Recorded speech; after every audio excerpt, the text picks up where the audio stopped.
Ei pessoal, tudo bem? Eu sou Anneli Soares e hoje eu vim aqui conversar com vocês sobre o romance A Sucessora, da escritora brasileira Carolina Nabuco, que foi publicada pela editora Instante. Então bora comigo pro vídeo de hoje. Bem pessoal, então vamos lá conversar sobre mais um romance brasileiro sensacional, que eu quero muito que vocês conheçam e especialmente falar, trazer aqui este grande nome da nossa literatura, que é Carolina Nabuco. Para você que está aqui no canal me acompanhando, sabe que eu adoro, que eu amo, que é a minha grande paixão a literatura brasileira. Poder falar sobre literatura brasileira com outras pessoas, vocês que estão aqui comigo, trocar ideias em torno da nossa grande literatura, gente. E Carolina Nabuco é um nome que eu trago com alegria para a gente poder recuperar, a memória desta grande autora brasileira que ficou esquecida aí pelo grande público, pelo menos, durante muitas décadas. Mas antes de começar essa resenha, eu quero fazer um convite para você que está aqui comigo e não está inscrito no canal.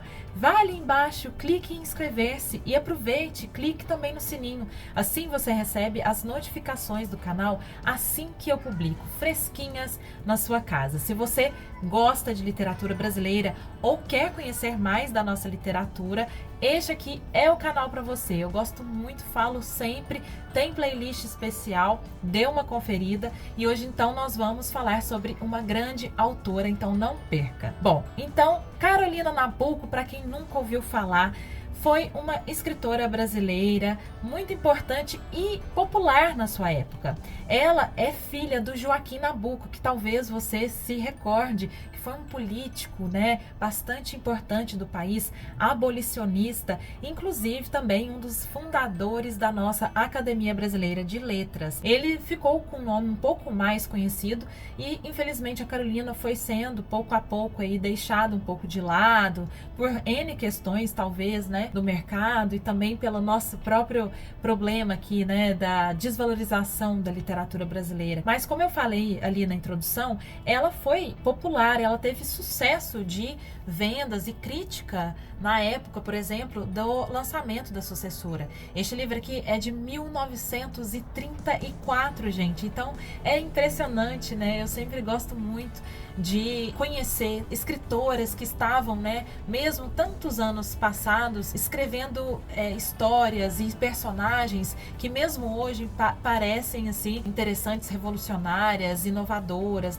a narrativa e tudo mais. Para a época, a Carolina Nabuco trouxe aqui temas muitas vezes tabus. Ela tem um olhar muito crítico, em torno da sociedade, especialmente para a classe alta, a classe burguesa do país daquela época. Nós temos aí, neste período em que ela publicou A Sucessora, os outros autores e outras autoras escrevendo romances que vão conversar muito com algumas características que a gente encontra na Sucessora, que é a segunda fase do modernismo brasileiro, Então tivemos, autores que se destacaram pelo regionalismo, como Graciliano Ramos e Vidas Secas, mas também temos, assim, Érico Veríssimo, por exemplo, com uma obra mais intimista. Carolina, então, traz aqui uma narrativa bastante psicológica, intimista, e até tem uma atmosfera de thriller neste romance, que eu achei muito interessante.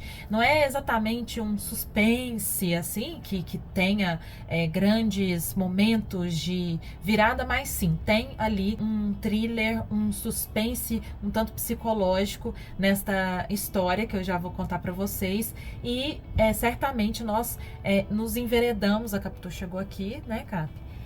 Nos enveredamos pelo psicológico da nossa protagonista, que é a Marina. Então eu vou falar um pouquinho sobre o enredo para vocês saberem um pouco mais, do que... Capitu, ou fica ou vaza. Dá oi pra galera. Você vai dar oi? Olha lá, ó. Coisa. Mas ali na frente não, Na minha frente não dá, Como que eu vou falar sobre a Sucessora? Hein? Fica então aí. Pode ser?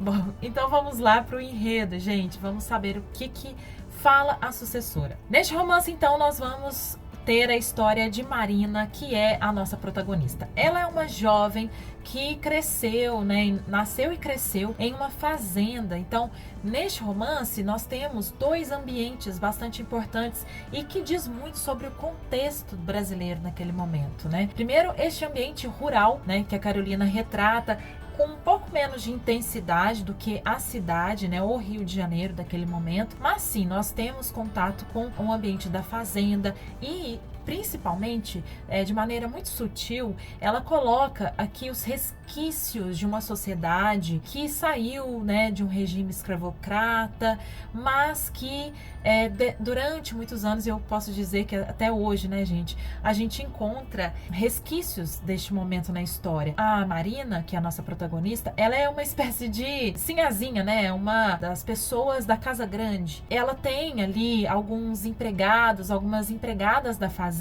que são pessoas negras e descendentes, né, dessas pessoas escravizadas na fazenda. Então ela tem uma certa memória que é trazida, né, pela própria família, né, especialmente pela mãe dela, essa memória de um momento diferente do país, em que aquelas pessoas eram escravizadas. Mas assim, não muda muito a maneira como ela se vê diante, né, essas empregadas e esses empregados, e como eles também acabam tratando as sinhazinhas, né, a senhora da casa, que é a mãe dela, e a Marina. Ela cresce nesse ambiente muito acolhedor para ela, né, muito familiar ali e rural. Em um dado momento aqui da vida dela, quando a gente começa a acompanhar, né, na verdade, a sua história, ela se apaixona, ela conhece e se apaixona por um industrial, né, lá do Rio de Janeiro, um homem muito rico,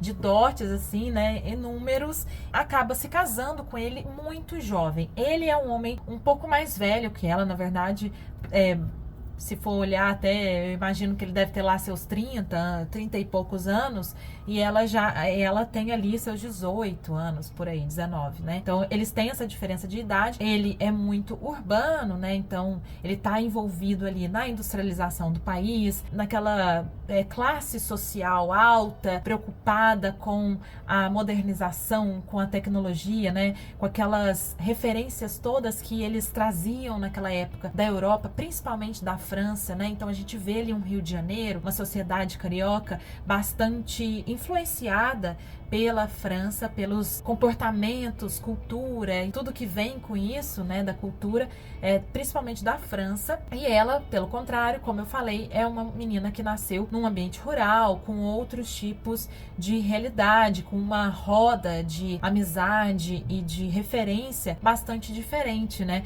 Então, por exemplo, a Marina, ela era noiva de um primo dela, é um jornalista, inclusive, né? E ele sempre foi muito apaixonado por ela e tal, e eles eram muito amigos, mas ela nunca gostou de fato, né, deste primo. Mas a mãe, ela ficava muito preocupada, ela sempre foi muito preocupada da Marina fazer um bom casamento, da Marina estar, de certa maneira, protegida quando ela fosse embora, quando ela morresse, né? E vejam, isso é um retrato muito, né, da época e de épocas anteriores ainda a essa que a Carolina escreve, né, gente? Assim, essa preocupação com o casamento, né? Se não fica desamparada, enfim, ela não tem um futuro. Mas acaba que ela conhece o Roberto Stein, né, que é este industrial, decepciona de certa maneira, né, a mãe, que queria muito que ela se casasse com esse primo, que é um homem de confiança da família, que viveu a vida toda lá, e se muda, né, para o grande palacete do Roberto Stein. Acaba ali tendo um grande choque, né, de realidade. A Marina, ela sofre alguns, né, choques de realidade diários, mas eu, assim, antes de entrar exatamente na história, eu destaco aqui que, de certa maneira, é um retrato, né, da Carolina para aquele momento do país. A gente pode metaforizar, de certa maneira, usar a Marina como uma alegoria, esta alegoria, né, de um choque entre os dois Brasis ali daquele momento. Nas décadas de 20 e 30, o Brasil ele ainda era muito agrário, né? A população brasileira urbana era menor do que a rural. A cidade do Rio de Janeiro era a grande referência urbana do país, porque capital, inclusive, né? Mas, por exemplo, se a gente vem para São Paulo, né? Naquele momento de 20, 30, vejam na literatura do Mário de Andrade, por exemplo. São Paulo estava começando aquela modernização, né? Começando a crescer de maneira um pouco maior, mas ainda tinha muito dessa vida rural, né? Dos cafeicultores, né? Das famílias, né? Do café aqui em São Paulo. Já no Rio de Janeiro, que era uma cidade vista como mais moderna, né? Que tem essa referência europeia que eu falei antes, os bulevares, né? Os palacetes, como este do Robert Stein. O Rio estava mais modernoso, mas o Brasil não deixava de ser ainda um Brasil muito rural. Então, eu vejo a Marina, a vivência da Marina como esta do Brasil, né? De você ter uma cidade crescendo, você ter modernidades vindo de fora, referências de moda, beleza, comportamento que estão sendo importados, né? E ela precisa lidar, ela precisa absorver todas aquelas informações, todas aquelas novas dinâmicas, né? De rotina e vida, para poder se estabelecer, para poder se colocar naquele novo lugar dela. E assim eu vejo também o Brasil de maneira geral. Mas então ela chega lá nessa casa, logo dá de cara com um grande retrato, né? Da ex-mulher do Robert Stein, que é a Alice. Alice, ela já morreu, mas ela é uma ausência presente, né? Eu gosto muito desse termo, assim, eu sempre falo para vocês, né, que eu penso muito sobre isso, daquelas pessoas que não estão presentes fisicamente, mas que estão, de certa maneira, ou de muitas maneiras, presentes, né, na vida daquelas pessoas que ficam. Então, a Alice, ela é uma presença muito forte ainda na casa. Tudo da casa tem o DNA da Alice, tem assim as mãos dela. Afinal de contas, ela que escolheu as cortinas, os tapetes, os enfeites, ela que criou uma dinâmica, uma rotina para casa, dos empregados todos, tudo ali tem a Alice. Então a Alice, ela está presente de certa maneira. E a Marina, quando ela vê, né, este quadro da Alice, ela fica bastante impressionada. É um quadro muito importante, bastante caro, inclusive, porque ele foi pintado por um pintor super famoso da época lá da França e tudo mais, que ficou bastante impressionado com a beleza e a sedução da Marina, desculpe, da Alice. Logo quando eles entram na casa, ela vê e observa, ele fala um pouco sobre Alice, sobre o quadro e cita, assim, né, a ideia de retirar aquele quadro ali tão em destaque, né, para deixar em outro lugar e tudo mais, né, e pede para as empregadas, para a governanta, que é uma mulher que era muito ligada, né, a Alice, mas eles colocam este quadro num quarto e que a Marina vai usar bastante, que vai ser o quarto que ela fará suas atividades, né, do dia a dia, então suas costuras ou servir chás e receber pessoas e tudo mais, e acaba que ela vê muito, né, o quadro e vai criando uma relação bastante interessante, bastante intensa com o quadro da Alice, mas o quadro como uma representação da própria Alice, uma representação da memória dessa mulher tão impactante, uma mulher tão forte, que passa, mesmo num retrato imóvel, esse poder, né, da Alice de agregar as pessoas, esse poder de conquistar as pessoas. Não só a casa, não só os empregados, mas a própria família do Roberto e os amigos, que acabam se tornando os amigos, né, agora, as rodas mais íntimas de amizade da Marina.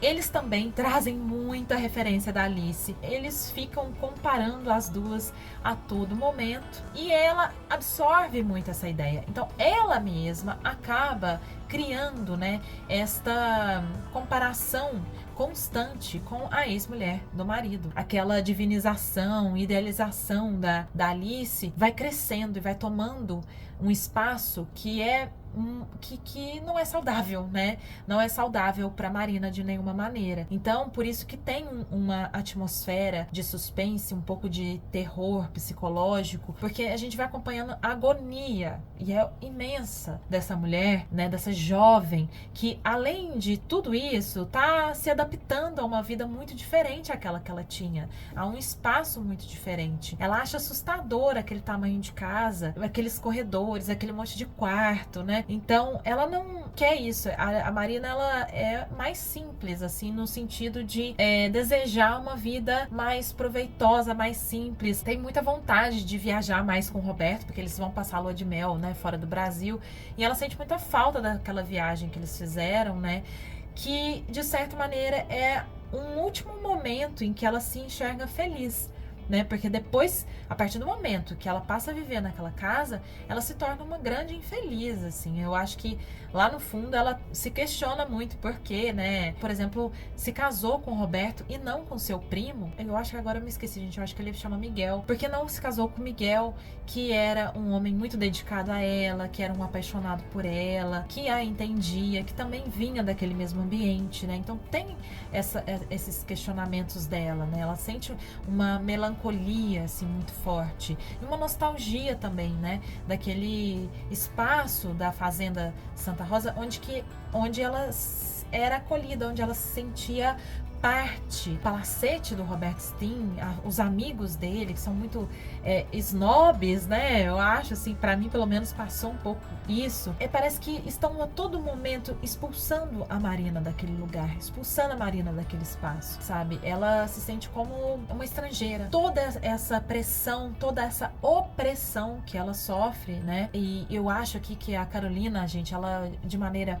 muito sutil, mas ela consegue colocar uma ironia, uma crítica muito forte a essa população, né, a classe alta burguesa do Rio de Janeiro daquele momento, em diálogos, na caracterização das personagens, em como que elas são falsas, né, muito simplificadamente falando, mas são falsas.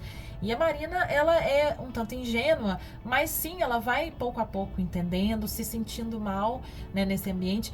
Chega um ponto que ela precisa fugir daquilo, né? Ela acaba pegando um trem, assim, sem aviso prévio ao marido, e vai para sua morada, né? Vai para sua casa, vai para fazenda, para respirar um pouco, né? Para fugir desse fantasma da Alice, dessa comparação incessante entre elas, em que ela sempre perde, ela nunca é melhor, ou ela nunca está mais preparada, ou ela não tem o brilho da Alice, né? E o Roberto, acho que ele não entende, né, a dimensão que isso tem dentro da Marina, a dimensão, a importância que isso tem, né, essa comparação, essa presença da ex dele. Ele está muito, assim, aquele homem, né, tá inserido ali na sua realidade, tá, pra ele tá tudo bem, tá tudo certo, né, casou com a menina jovem, levou ela pra casa, te vira aí, vou fazer minhas coisas, continua a trabalhar, não tem tempo pra ficar muito com ela, não tem tempo pra perceber, né, as vivências da Marina. E aí, nesse momento que ela vai pra fazenda, é um momento em que os dois, aí novamente, né, os dois ambientes, né, as duas realidades vão conversar e vão debater um possível futuro desse casamento, né? Depois de um tempo, ela consegue falar um pouco de como ela se sente, né, ao Roberto, e ele pode entender um pouco mais. Eu vejo que é algo assim que a Marina tem que lidar pro resto da vida, né? A presença da Alice é algo que não tem como ser eliminado, mas nem é isso que ela quer, né, na verdade. Bom, assim, resumidamente, é isso, sabe? Um ser feminino naquele momento, a questão do casamento também tá inserida, né, nessas realidades, para o homem e para a mulher. Também, como eu falei, apesar do tom intimista, faz uma contextualização pra gente, né? Histórica, social, cultural, principalmente realmente, né, mais do Rio de Janeiro, não só, por exemplo, na casa, né, de jantares aos amigos, coisas que eram muito presentes, muito comuns, né, na vida dessa classe, mas também, por exemplo, ela coloca aqui em um momento o carnaval, né, então Roberto e a Marina vão para um baile de carnaval e depois eles acabam indo pro Carnaval dos Pretos, né, agora eu me esqueci o nome ali do lugar, né, no Rio, onde nasceu praticamente o samba, né, e aí eles vão lá para, curiosamente, né, ver como é que os pretos comemoram, celebram o carnaval.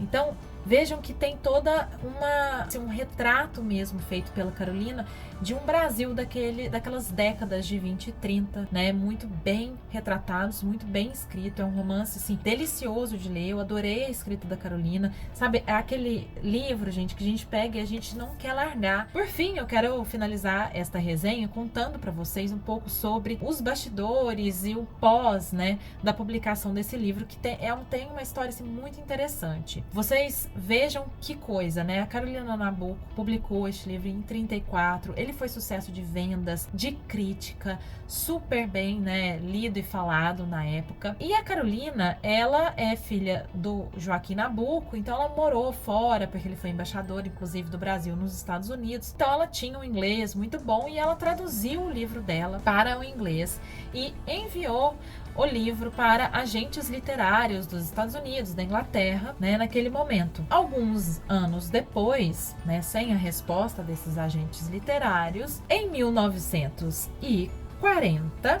o Alfred Hitchcock, que é um grande diretor, né, do cinema, ele lança um filme chamado Rebecca, que aqui no Brasil ficou chamado Rebecca, uma mulher inesquecível, né? Eu acho que é isso. Então, este filme foi super falado, um sucesso, e o público brasileiro, né, que tinha lido A Sucessora, ficou espantado, porque a história é basicamente a mesma da Sucessora. É todo este enredo, com algumas mudanças ou outras, mas basicamente era a Sucessora que estava ali no cinema, com atores e atrizes famosos e Alfred Hitchcock como diretor. E o roteiro, né, do filme foi baseado num romance homônimo, né, chamado Rebecca, de uma autora que tem um nome afrancesado, mas uma autora que publicou seu livro na Inglaterra e, coincidentemente ou não, esta autora tinha como agente literário um dos caras para quem a Carolina Nabuco tinha mandado seu livro, seu original, alguns anos antes. O livro desta autora estrangeira, ele foi publicado no final da década de 30 e o filme foi lançado em 1940.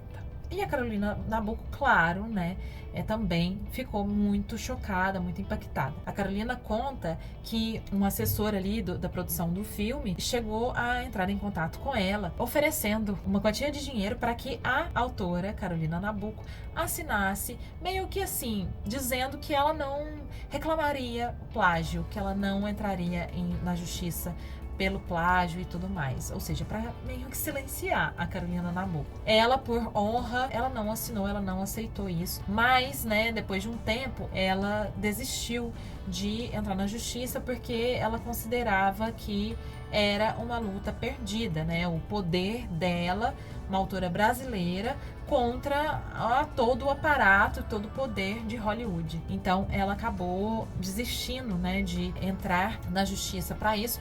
Mas, gente, basicamente, hoje já se confirma, já se diz do plágio, né, que foi realmente um plágio. Não se sabe exatamente o que aconteceu, como aconteceu, né, essa autora aí que publicou o livro Rebecca, ela, a vida toda, né, essa estrangeira, ela negou o plágio, ela negou conhecer, Carolina Nabuco negou ter tido contato com a obra da Carolina, e a família dela também depois continuou com o mesmo discurso. Obviamente, o agente literário também negou, etc.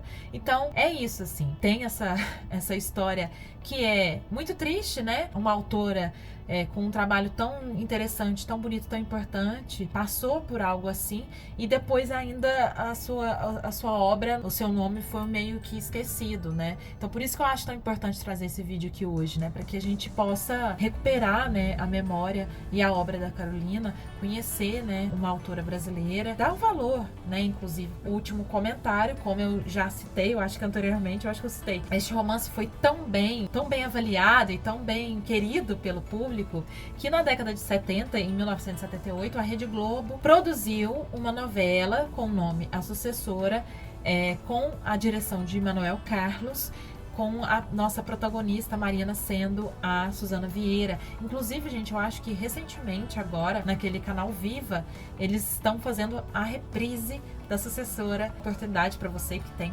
acesso, né, aí ao material, ao conteúdo da Rede Globo, conhecer, quem sabe, né? Mas aqui está a minha indicação de leitura, que é incrível, deliciosa. Eu espero muito que vocês tenham gostado. Se você ficou até aqui comigo e gostou deste vídeo e quer me ajudar a divulgar o meu trabalho, não se esqueça, por favor, de deixar o seu joinha, deixa ali um comentário, me conte se você já tinha ouvido falar de Carolina Nabuco, se deu vontade de ler, se você gosta desse tipo de romance, né, com psicológico, com questões sociais, e a gente vai conversando, tá bom?